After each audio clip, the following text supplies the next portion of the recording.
안녕하십니까 믿음의 형제자매 여러분. 저는 오늘 이 시간에 요나의 아들이 요한계시록을 깨달음이라고 하는 제목으로 여러분께 말씀을 드리고자 합니다. 여러분께서 이 요나라고 하는 단어와 요한이라고 하는 단어를 관심을 가지고 살펴보시면 되겠습니다. 예수님께서 베드로의 이름을 부르실 때 두 가지 이름을 사용하셨는데요. 이 시몬 베드로, 이 시몬 베드로라고 하는 이 베드로는 헬라어로 돌 또는 바위를 나타내는데 요거를 히브리어로 바꾸게 되면 게바라고 읽습니다. 요 게바라고 하는 단어는 사무엘상 14장 4절에 가면 거기에 바위, 이 게바라고 하는 단어가 나옵니다. 근데 예수님께서 이 시몬 베드로를 부르실 때 두 가지의 다른 이름을 사용해서 부르셨는데, 첫 번째 이름은 뭐냐면 요한의 아들 시몬아.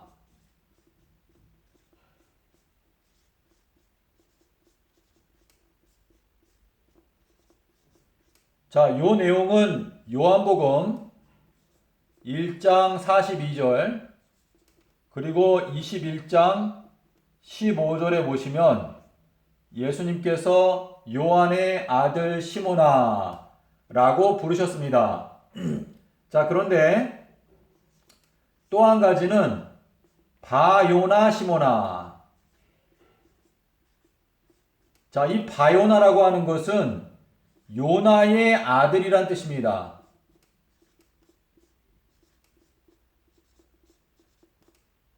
바요나 시모나. 요 내용은 마태복음에서 16장 17절에 보시면 이 베드로가 예수님을 하나님의 아들이다 라고 인정했을 때 예수님께서 베드로를 칭찬하시면서 바요나 시모나라고 부르셨습니다. 요 내용은 여러분께서 요한일서 5장 5절을 함께 연구하시면은 이제 굉장히 중요한 교훈을 깨달을 수 있는데, 제가 지금 말씀드리고자 하는 것은 요 내용이 중점이 아니기 때문에 여러분께서 살펴보시기를 바랍니다.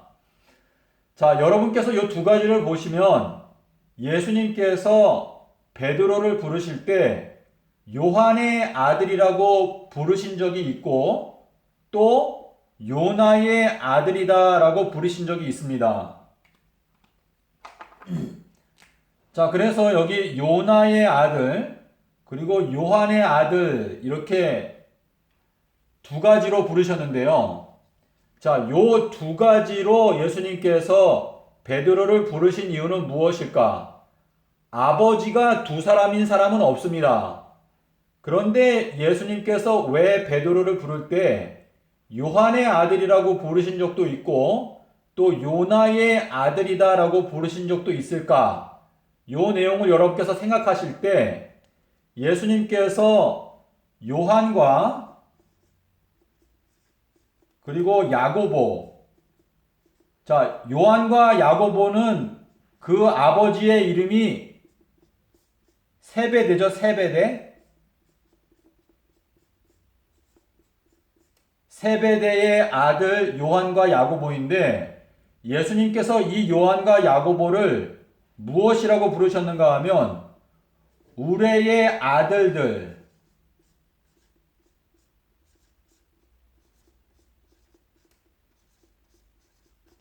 천둥의 아들들이다 라고 부르셨습니다. 요한과 야고보의 아버지의 이름은 세베대인데 예수님께서 그들을 부르실 때 우레의 아들들이라 라고 하는 이름을 이 두 사람에게 더하셨습니다. 그와 마찬가지로 이 베드로의 경우도 요한의 아들이 바로 베드로이지만 이 베드로가 예수님께서 하나님의 아들이시다라고 하는 것을 인정했을 때 예수님께서 베드로를 부르실 때 요나의 아들이다라고 부르신 것입니다. 자, 그러면 예수님께서 왜 이렇게 두 가지를 연결을 시켰을까를 저희가 한번 생각해 보겠습니다. 자, 예수님께서 요한복음 3장 6절에서 말씀하시기를 물과 성령으로 거듭나지 아니하면 하나님 나라를 볼 수 없다. 하나님 나라가 눈에 보이지 않는다. 이렇게 말씀을 하셨는데요.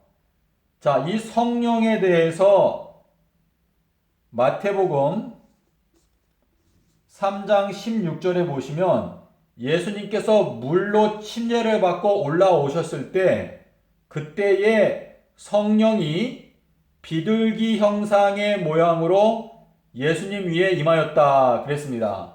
그래서 이 성령은 비둘기의 형상을 갖고 있다.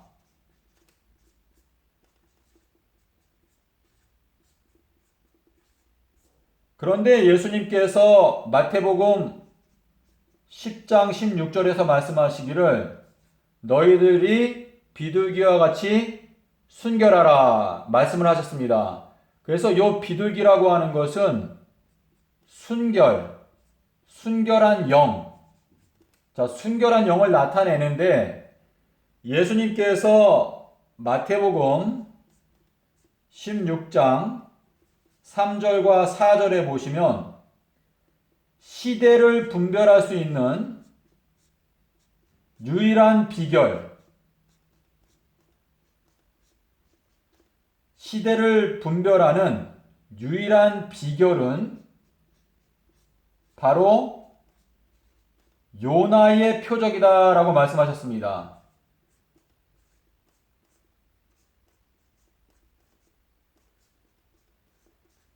자, 여기 요나라고 하는 요 단어는 원래 히브리어 단어인데 요 요나라고 하는 단어의 뜻이 바로 비둘기입니다. 비둘기.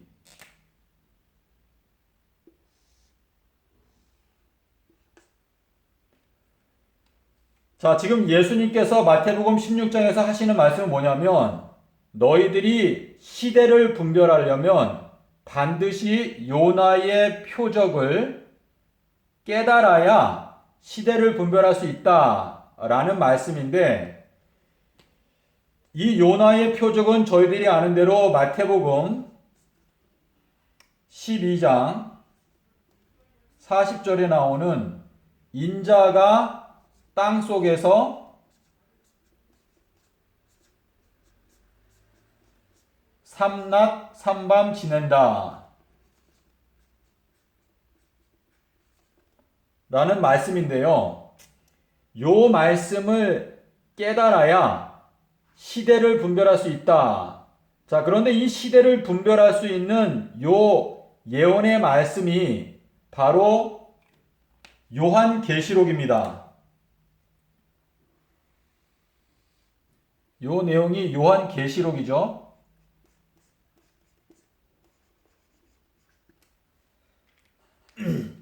자, 제가 이제 정리를 하겠습니다. 지금 이 요나의 표적, 이 요나라고 하는 요 인물은요, 여러분께서 요나를 요나서 1장 1절에 보시면 여기 아미떼의 아들이 나옵니다. 아미떼의 아들 요나. 자, 근데 여기 아미떼라고 하는 요 단어는요, 바로 진리라고 하는 뜻입니다. 진리의 아들 요나, 비둘기라고 하는 의미가 되는데요. 예수님께서 이 악하고 음란한 세대에게 요나의 표적 외에는 주지 않겠다라고 말씀을 하시면서 이 시대의 표적을 분별할 수 있는 유일한 비결이 요나의 표적이다라고 말씀을 하셨습니다.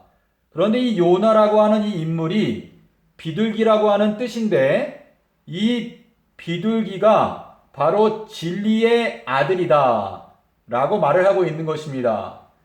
자, 그래서 지금 예수님께서 요한의 아들과 요나의 아들 이렇게 두 가지 이름으로 베드로를 부르셨습니다. 자, 그런데 저희가 이 베드로에게 예수님께서 약속하시기를 마태복음 16장 여기 19절에 보시면 베드로에게 천국의 열쇠들을 약속하셨습니다.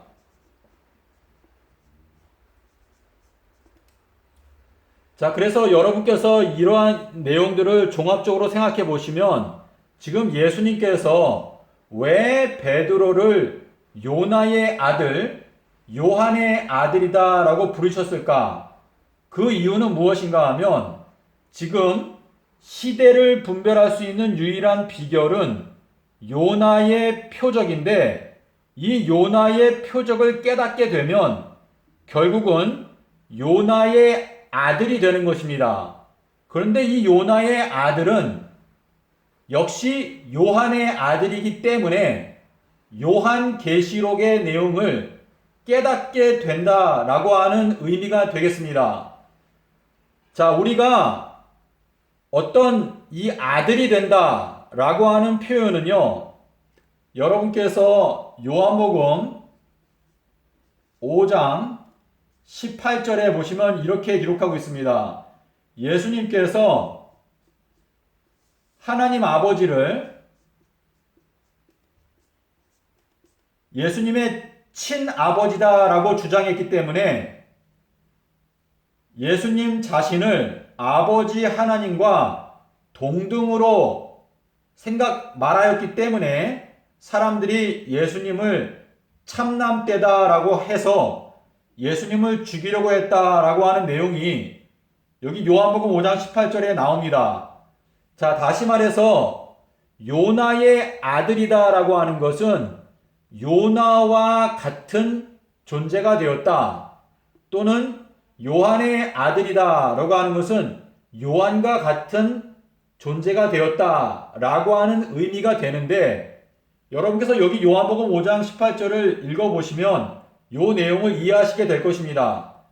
예수님께서 아버지 하나님을 예수님의 친아버지라고 주장을 했기 때문에 예수님 자신을 아버지 하나님과 동등으로 주장을 했기 때문에 사람들이 예수님을 참남되다 하여서 죽이려고 하였다라고 기록하고 있습니다. 자, 그래서 저희가 이 요나의 표적을 깨닫게 되면 결국은 요나의 아들, 요나라고 하는 건 비둘기 또는 순결을 나타내는데 성령의 역사를 나타냅니다. 그래서 이 성령의 은혜를 입어서 이 요나의 아들이 되게 되면 결국은 요한의 아들이 되는 것이나 다름이 없기 때문에 요한의 계시록, 다시 말해서 시대를 분별하게 하는, 재림을 분별하게 하는 예언의 말씀, 계시록을 깨달을 수 있게 된다라고 하는 의미가 여기에 들어있다고 저는 생각합니다. 자, 여러분께서 왜 예수님께서 시몬 베드로를 부르실 때 두 가지 이름을 부르셨을까? 요한의 아들, 요나의 아들. 자, 요 내용을 여러분께서 기도하시는 마음으로 생각하시면 어느 정도 이해가 되실 것입니다. 자, 요한과 야고보의 경우도 자, 우레의 아들들이다 라고 했는데 이 우레라고 하는 것은 하나님의 음성을 나타내는 표현입니다. 자, 하나님의 이 목소리는 많은 물소리와도 같고 또 천둥 소리와도 같고 그렇다라고 나오는데 지금 이 우레라고 하는 요 단어가 계시록 10장 3절에 보시면 하늘에서 힘센 천사가 내려올 때 사자가 울부짖는 것처럼 울부짖었을 때 7 우레가 발했다라고 말하고 있는데 그 7 우레는 재림의 날짜에 관한 것이었습니다. 자, 그래서 여러분께서 제가 어느 정도 말씀드리고 싶은 걸 다 말씀을 드렸는데요. 이 말세에 요한계시록과 또 다니엘서를 깨닫기 위해서는 예수님께서 말씀하신 시대를 분별할 수 있는 비결은 요나의 표적 외에는 없다 라고 하신 이 말씀을 마음 가운데 꼭 명심하시기를 바랍니다. 예수님께서 마태복음 24장 35절에서 말씀하시기를 천지는 없어질지 몰라도 내 말은 결단코 없어지지 아니하리라 말씀을 하셨기 때문에 여러분께서 이 유다 지파의 사자이신 예수님의 말씀을 꼭 붙들고 요나의 표적을 연구하게 되면 시대를 분별할 수 있게 되고 여러분 각자가 요나의 아들 비둘기 모양의 성령을 받아서 요나의 아들이 될 수 있고 결국에는 여러분께서 요한의 아들이 되기 때문에 요한계시록을 깨달을 수 있게 되는 것입니다. 예수님께서 요한복음 10장에서 말씀하시기를 나보다 나는 양의 문이라 말씀하시면서 나보다 먼저 온 자는 모두 다 절도고 강도다 라고 말했습니다. 절도, 강도. 믿음의 형제자매 여러분, 제가 제 양심에 손을 얹고 여러분께 말씀드릴 수 있는 것은 이것입니다. 제가 이 예언의 말씀을 깨닫고 제가 양심상 여러분께 말씀드릴 수 있는 것은 요나의 표적을 깨닫지 못한 상태에서 계시록과 다니엘서를 해석하게 되면 빗나갈 수밖에 없습니다. 예수님께서 말씀하신 대로 이 시대를 분별하기 위해서는 반드시 요나의 표적을 알아야 한다 라고 하신 이 말씀이 절대로 무너지지 않습니다. 그러므로 여러분께서 계시록과 다니엘서를 연구하기 원한다면 반드시 요나의 표적을 연구하고 깨달아 알아야 합니다. 예수님께서 모퉁이돌, 기초돌이시기 때문에 예수님께서 서기 30년도에 십자가에서 수요일에 죽으시고 일요일에 부활하셨다고 하는 이 진리를 확실하게 깨닫지 않으면 우리가 이 예언을 해석할 때 기산점이 있어야 합니다. 기산점. 이 십자가 사건은 모든 예언의 그 비밀을 푸는 바로 기초돌입니다. 그래서 이 요나의 표적을 깨달아야 여러분께서 때를 따라 양식을 나누어 줄 수 있는 예언적인 지식을 마음 가운데 깨달으실 수 있게 될 것입니다.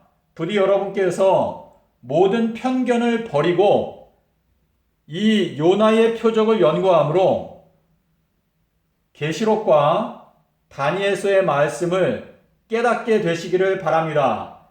자, 지금 대한민국에는 신천지 이만희 총회장이 지금 세운 신천지 교단에서 요한계시록을 풀었다고 강력하게 주장을 하면서 열심히 포교 활동을 하고 있습니다. 하지만 제가 이 신천지에서 가르치는 계시록의 해석을 들어봤을 때 너무나 엉뚱한 내용들이 눈에 많이 보입니다. 자, 예를 들어서 이만희 총회장이 주장하는 42달 예언. 자, 이만희 총회장이 42달 예언이 성취가 되었다라고 주장을 하는데 그것이 1980년 9월 14일부터 그리고 1984년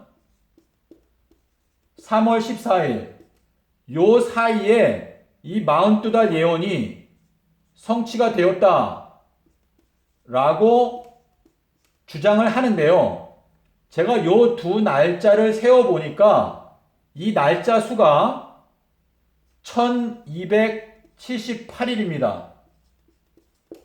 자, 지금 신천지에서 주장하는 게 뭐냐? 42달이나 또 1260일이나 같은 것이다 라고 주장을 하는데, 제가 이 날짜 수를 세어보니까 1260일이 아니고 1278일입니다.